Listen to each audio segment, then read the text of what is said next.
अस्सलामुअलैकुम वरहमतुल्लाहि वबरकातुहू दोस्तों। वाल मां आहियां अलीसन अब्बासी ऐं हाणे असां गुफ़्तगू कंदासीं ख़ैरपुर जे लेजेंड शाइर अदीब ऐं ब्रॉडकास्टर निज़ाम ज़ाहिर साहिब सां। उन्हनि खां उन्हनि जी ज़िंदगीअ जे बारे में, उन्हनि जूं सारूननि जे बारे में कुझु पुछंदासीं ऐं साईंजनि खे गुज़ारिश कंदासीं त पंहिंजो तारुफ़ बि मुख़्तसिर कराइनि ऐं उन खां पोइ पंहिंजो यादाश्त कुझु यादूं जेके आहिनि उहे दोहिराइनि असांजी मालूमात जे लाइ। त गुज़ारिश कंदोमांव साईं निज़ाम ज़ाहिर साहिब खे त पंहिंजे बारे में कुझु ॿुधाइनि ऐं पंहिंजो यादूं असांखे शेयर कनि। अव्हांजी वॾी महिरबानी अली हसन साहब। मां पंहिंजे ज़िंदगीअ जे बारे में अव्हांखे ॿुधाईंदो हलां त मुंहिंजो जनमु 1 अगस्त 1944 में ख़ैरपुर शहर जे मोहल्ले साइदे ॻोठ में थियो। मुंहिंजे वालिद साहिब जो नालो सुहारो ख़ान बलोच। हू कंदरकोट खां लॾे पंहिंजे पीउ सां गॾु रियासत ख़ैरपुर में आयो, जिते हुनखे जेल जी नौकिरी मिली। 1954 में हू रिटायर थियो जॾहिं मुंहिंजी 10 साल उमिरि आहे। मूंखे नंढे लाइ खां वठी मां महसूसु कयो त मुंहिंजे अंदरि कुदरत जेका सलाहियतूं रखियूं आहिनि उहे शाइरीअ जूं ऐं ॻाइण जूं। उनजो हिकिड़ो मिसाल नंढे लाइ जो मां अव्हांखे ॿुधायां। जॾहिं मुंहिंजी 8 साल उमिरि, 8-10 साल हूंदी हुई, अॼुकल्ह उमिरि, त मां पंहिंजे नाने लौंग ख़ान सां कचहरी पे कई त मुंहिंजो वॾो भाउ मोहम्मद यूसुफ सिगरेट पीअंदो अचे पियो त मां पंहिंजे नाने खे चयो त नाना हिकिड़ो शेर ज़हन में आयो आहे, उर्दू में 2 सिटियूं अची वियूं आहिनि। चई ॿुधाए। मां चयो बिरादर हमारे नज़र आ रहे हैं वो सिगरेट पीते इधर आ रहे हैं। त हाणे ॾिसो त मूं महसूसु कयो त इहे सिटियूं तव्हां बि ॿुधियूं त इहे वज़न में आहिनि, त माना कुदरती सलाहियत। ऐं वरी स्कूल जे ज़माने में मां उते फंक्शन थींदा उते ॻाईंदो बि हुउसि। मां इब्तिदाई तालीम कोडजी जे प्राइमरी स्कूल में हासिलु कई, जिते मुंहिंजो वालिद साहिबु जेल जी नौकरीअ से हेड वार्डर हुयो। पोइ वरी सुतत बदिली थी ख़ैरपुर, त वरी तालीम प्राइमरी खां वरी ख़ैरपुर शहर जे मोहल्ले साइदे ॻोठ जो स्कूल हो, प्राइमरी स्कूल। उते मां 2 दर्जे ताईं उते तालीम हासिलु कई। वरी 3 दर्जो ऐं 4 दर्जो सिंधी PC स्कूल ख़ैरपुर शहर में हो, उते हासिलु कई। ऐं वरी 1955 में जॾहिं मां 5 दर्जे सिंधी में आयुमि त स्टैंडर्ड 1 में दाख़िलु थियुसि नाज़ हाई स्कूल में। इहो अव्हांखे ॿुधाईंदो हलां त असांजे ज़माने में क्लास न सॾिबा हुआ, स्टैंडर्ड सॾिबा हुआ। हाणे स्टैंडर्ड 1 सम्झो त 4थों क्लास चई सघूं था, मैट्रिक खां 6 साल हेठि। ठीकु आहे साईं। ऐं मुंहिंजी तालीम जेका आहे BA LLB आहे। मां जंहिं प्रोफेशन में आहियां, ख़बर हूंदी अव्हां सभिनी खे त मां सेशन कोर्ट जे अहाते में मुंहिंजो दफ़्तरु आहे। मां पिटीशन राइटर आहियां गुज़िरियल 60 साल खां। 1965 में मां हीउ कमु शुरू कयो। पोइ अॻिते हली हाणे जेके मूं वटि केस लिखाईंदा हुआ जेके वकील, उन्हनि में सैयद गौस अली शाह साहिबु जेको चीफ मिनिस्टर रहियो सिंध जो, सैयद क़ाइम अली शाह साहिबु जेको सिंध जो चीफ मिनिस्टर रहियो, अब्दुल हमीद डोगर साहिबु जेको चीफ जस्टिस ऑफ पाकिस्तान थियो।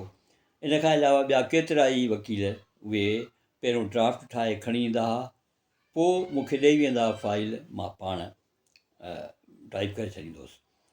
पोइ साईं गौस अली शाह साहिबु मूंखे सलाह ॾिनी त अॻिते तव्हां पढ़ो LLB करे ऐं सनद वठो वकालत जी बार काउंसिल खां। मां अॻिते पढ़णु शुरू कयो। 1976 में मां LLB पास कई ऐं हिकिड़े वकील जे ज़रिए सां कागज़ मोकिलिया, बार काउंसिल खे इंटीमेशन मोकिली पंहिंजे सनद जे लाइ। पर वरी मुंहिंजी दिलि न चाहियो, मां वरी उहा पोइ वारी न कई, कागज़ उते रहिजी विया बार काउंसिल में।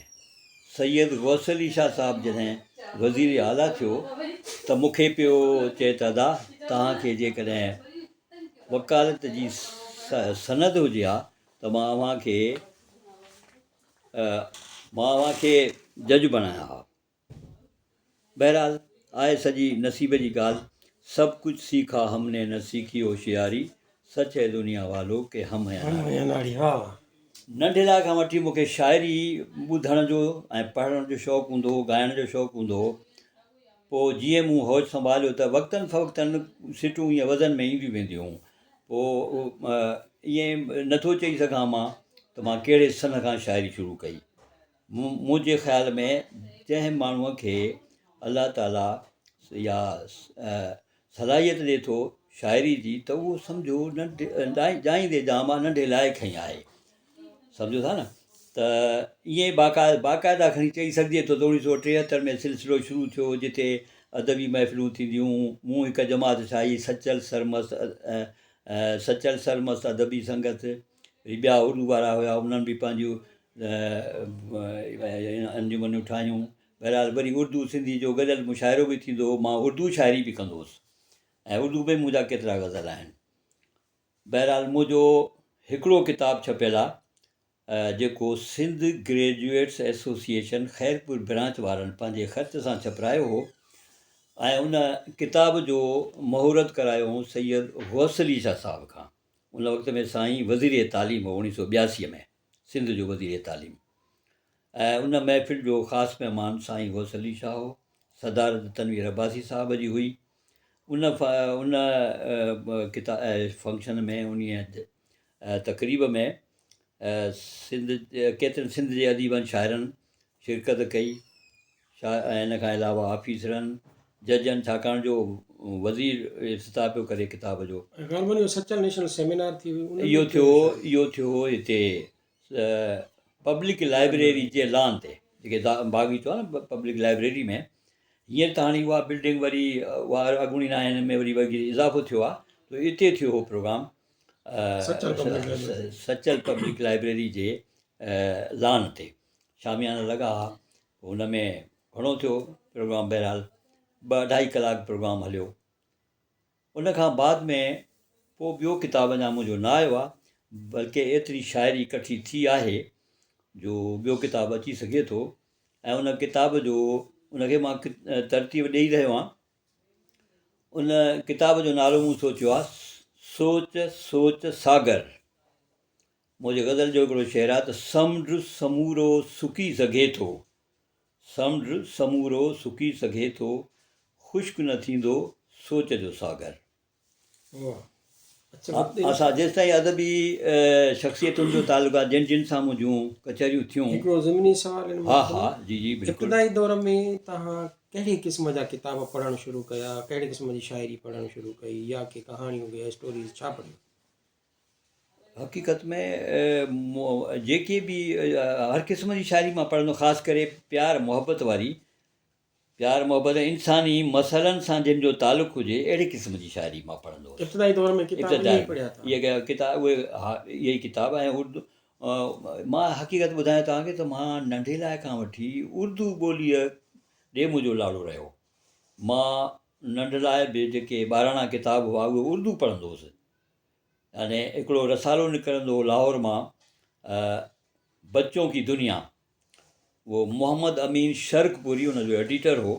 उहो हर महीने मां इंतज़ारु कंदो हुउसि उन किताब जो। उहो हिते शहर में तव्हांखे शायदि ख़बर हूंदी, ग़रीब शाह रोड वारी घिटी जेका आहे, इहा जिते पूरी थी थिए ओभर तरफ़ जेको दुकानु हो, इते हूंदो फज़ल बुक डिपो। उते इहो रसालो उतां वञी मां वठी ईंदो हुउसि ऐं ॿाराणा किताब बि। पोइ अॻिते हली बाद में पोइ सिंधी जे तरफ़ लाड़ो थिए पियो, गुलफुल रसालो बि पढ़णु शुरू कया, ॿिया बि केतिरा ई सिंधी किताब। सखर मां स्पेशल कुझु किताब वठणु वेंदा हुआ? हा, ॿियो इहो त मां इहो तव्हांखे ॿुधाइणु मूंखां विसरी वियो त मां ॿिनि शख़्सियतुनि खां ॾाढो मुतासिर आहियां। हिकिड़ो मशहूरु बैन अल-अक़वामी शोहरत रखंदड़ फ़नकार, अदाकार दिलीप कुमार, जंहिंजो असुलु नालो आहे यूसुफ ख़ान। ॿियो मिर्ज़ा ग़ालिब, शाइरी जे हवाले सां। मिर्ज़ा ग़ालिब खे मां पंहिंजो शाइरीअ में पंहिंजो मुर्शिद सम्झंदो आहियां। उन जी शाइरी खां मां तमामु घणो मुतासिर थियो आहियां। सो मूंखे यादि आहे त हिते किताबु न पियो मिले शहर ख़ैरपुर में, ऐं पोइ मां सखर मां उहो पंधु वियुमि हितां किताबु ख़रीद करणु। उन वक़्त में छा हो जो गुरबत जो ज़मानो हो, एतिरा पैसा न हुआ, जंहिं करे हितां मां हिकु तरफ़ पंधु वियुमि ऐं 2.5 रुपए में मूंखे ताज कंपनी जो छपियलु मिर्ज़ा ग़ालिब जो किताबु मिलियो। ऐं मोट ते वरी मां पोइ सरकारी बस में हलियो आयुसि। त माना इहा इन में तव्हां अंदाज़ो लॻायो था त मुंहिंजो ग़ालिब सां केतिरो प्यारु ऐं केतिरी हुन सां अक़ीदत हुई। सिंधी शाइरनि सां छो न? सिंधी इहो त कुदरती ॻाल्हि आहे, नफ़्सियाती ॻाल्हि आहे, कुदरती ॻाल्हि आहे। इन में मुंहिंजो कोई क़सूरु न आहे। सिंधी शाइरनि मां उस्ताद बुख़ारी खां मां घणो मुतासिर आहियां। ऐं भिटाई साहिब जो त ज़िक्र, उहो त वॾो उत्तम शाइरु आहे साईं। उहो त असांजो बिल्कुलु काबो क़िबलो आहे असांजे इन सिंधी अदब जो, मां सम्झां थो। पर मक़सदु आहे उस्ताद बुख़ारी खां बि मां घणो मुतासिर थियुमि। इमदाद हुसैनी सुठो शाइरु, केतिरा ई हर शाइर पंहिंजी पंहिंजी जाइ ते अहमियत रखे थो। सिंधी शाइरनि खे बि मूं पढ़ियो। हर गुल जी पंहिंजी पंहिंजी ख़ुशबू आहे। जेका शइ इमदाद हुसैनी वटि आहे उहो मूं वटि न आहे, जेका अयाज़ गुल वटि आहे उहा अदल सुमरे वटि न आहे, जेका ताजल बेवस आहे हा हर कंहिंजो उस्ताद बुख़ारी वटि न हा आहे। बिल्कुलु बिल्कुलु। सिंधी शाइरनि ऐं अदीबनि सां कहिड़नि सां तव्हांजो मुलाक़ात उस्ताद बुख़ारी, उस्ताद उस्ताद बुख़ारी सां मुंहिंजूं ॾाढियूं कचहरियूं थियूं। ऐं हिते जॾहिं सचल साईंअ जे मेले जे हवाले सां अदबी कॉन्फ्रेंस थींदी हुई त सिंध मां शाइर हिते ईंदा हुआ। त मूंखे यादि आहे त 2 दफ़ा मां उस्ताद बुख़ारीअ खे पंहिंजी जाइ ते महिमान जी हैसियत में रहायो। ऐं पोइ उस्ताद बुख़ारी खे ख़बर हुई त मां इहो केसनि लिखण जो कमु कंदो आहियां, टाइप जो कमु कंदो आहियां। पोइ मूंखे मशवरो ॾींदो हो त बाबा ॾींहं जो तव्हां मसरूफ़ आहियो, ठीकु आहे, पर राति जो लिखो घणो। सो मां हक़ीक़त में घटि लिखियो आहे, सम्झो। पर उस्ताद चवंदो त माना शाइरीअ खे टाइम ॾियण सां ई माण्हू कुझु हुन में पैदा करे सघे थो, पंहिंजी ख़ूबसूरती निखार पैदा करे सघे थो। पोइ मूंखे पंहिंजो वाक़ियो ॿुधाई त चई मां पंहिंजे कमरे में वेठो लिखियो पिए त मूंखे पंहिंजी नियाणी आई ॿुधाइण, चई बाबा टीवीअ ते तव्हांजो कलाम थो हले, हली ॿुधो।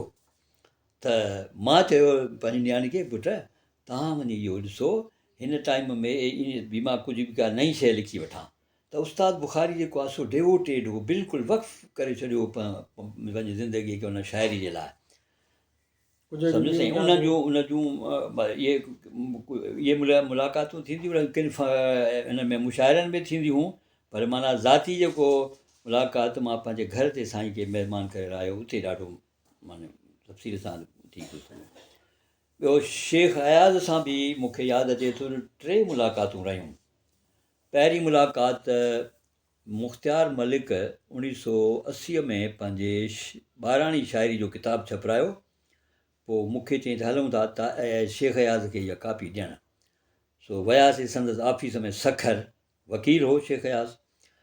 पोइ कापी सां ॾिनीसीं त कापी वठी ऐं शेख अयाज़ पंहिंजे टेबल ते ईअं रखी छॾी। चई बाबा सिंधी क़ौम खे शाइरनि अदीबनि जो क़दुरु ई कोन्हे, तूं वजायो ख़र्च थो करे, वजायो ख़र्च करे छपिरायो थी किताबु।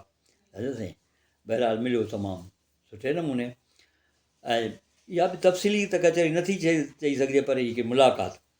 ॿी मुलाक़ात वरी मोहम्मद इब्राहिम जोए साहिब जी जाइ ते, जेल रोड हैदराबाद ते, उते मुलाक़ात थी शेख अयाज़ सां। उन वक़्तु बि मुख़्तियार मलिक मूंसां गॾु हुयो। उते मोहम्मद इब्राहिम जोयो साहिबु, यूसुफ शाहीन ऐं अयाज़ शेख अयाज़। सो इहे कचहरी उते बि तमामु सुठी रही। वरी 3 जेका मुलाक़ात शेख अयाज़ सां मुंहिंजी थी, रशीद भट्टीअ जी वरसी जे मौक़े ते, पहिरीं वरसी जे मौक़े ते, जागीरानी पाड़े में हिते शमसाबाद में सखर। त उते सुठे नमूने मुलाक़ात कईसीं। पोइ मक़ालो लिखी आयो हो शेख अयाज़ साहिबु। सो कंहिं ॿिए खे अदीब खे चई त बाबा हे तव्हां पढ़िजो स्टेज ते, छाकाणि त मुंहिंजी तबियत ख़राबु आहे।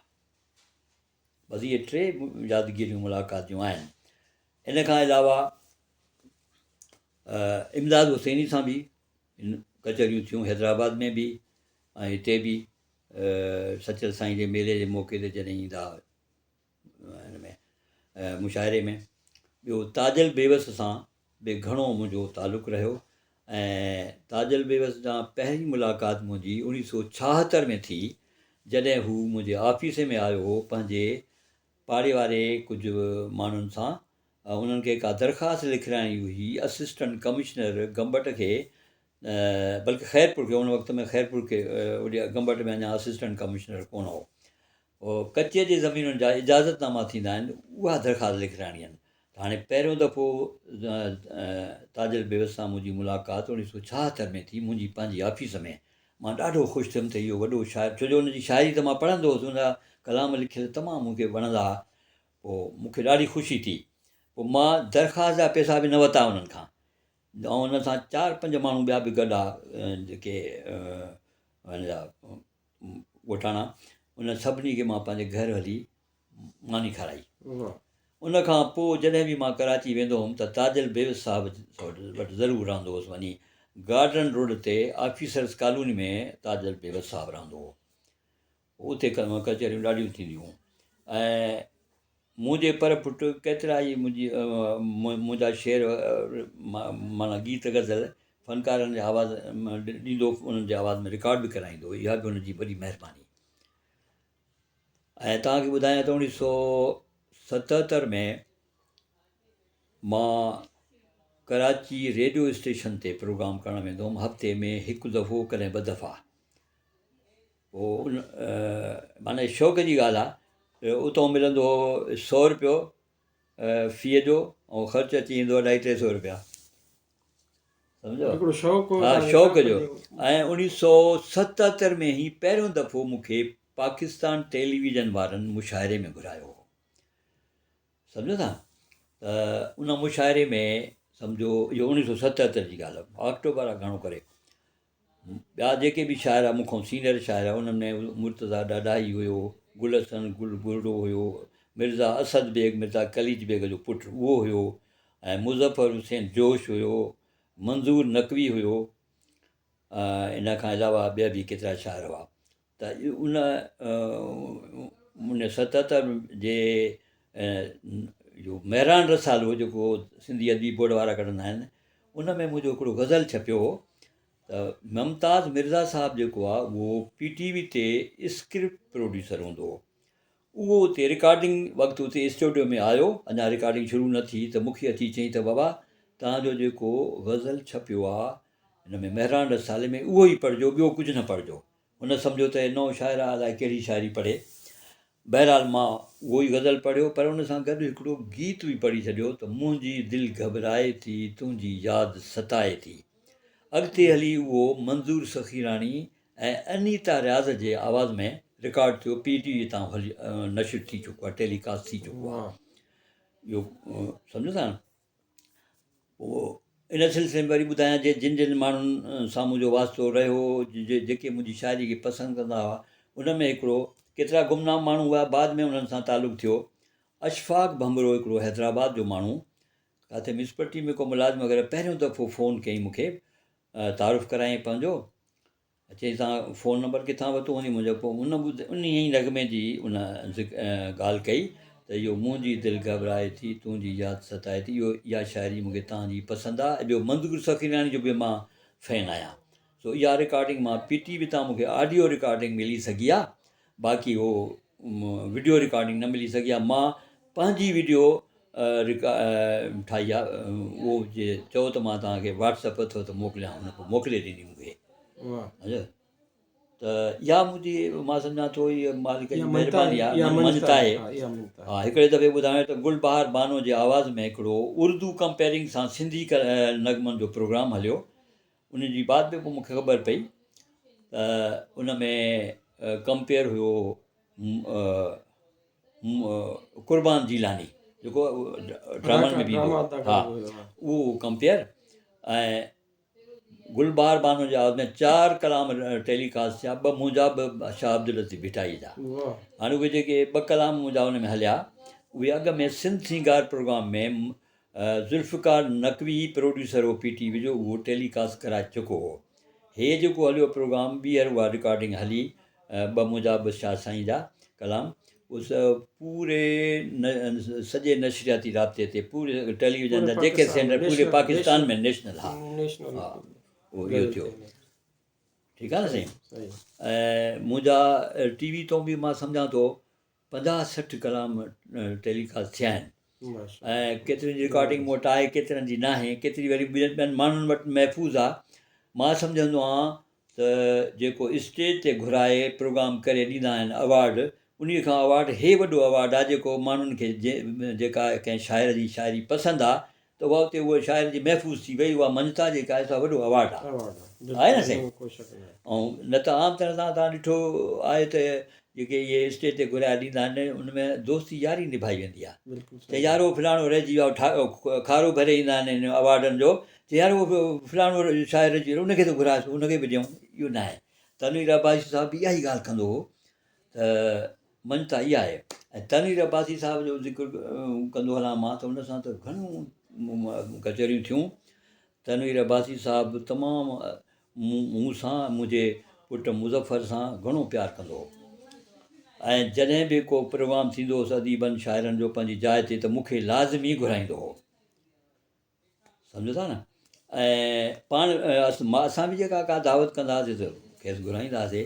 तनवीर अब्बासी साहिबु मूंखे इहो एज़ाज़ु हासिलु आहे त मुंहिंजो किताबु जेको 1982 में सिंध ग्रेजुएट्स वारनि छपिरायो हो उनजो मुहाग तनवीर अब्बासी लिखियो ऐं तारुफ़ उस्ताद अता मोहम्मद हामी साहिबु लिखियो।